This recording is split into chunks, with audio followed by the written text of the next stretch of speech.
সকল সাধু সন্দেহ বলছিলাম, আলাপ আমরা বিজেপি আরএসএস নামে দেশে কোনো কোম্পানি শাসন চায় না। সকল মানুষের রাষ্ট্র শাসন চায়।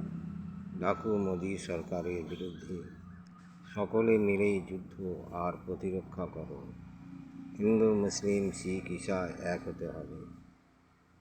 ধর্ম এক নম্বর বিষয়।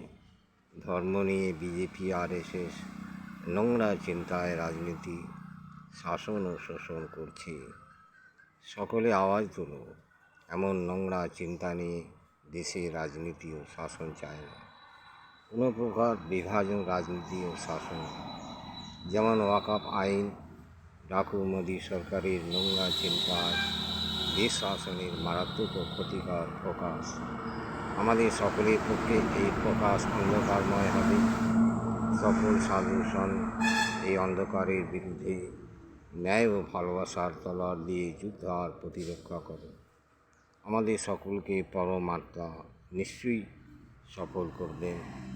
জয় হিন্দ, ইনকলাব জিন্দাবাদ।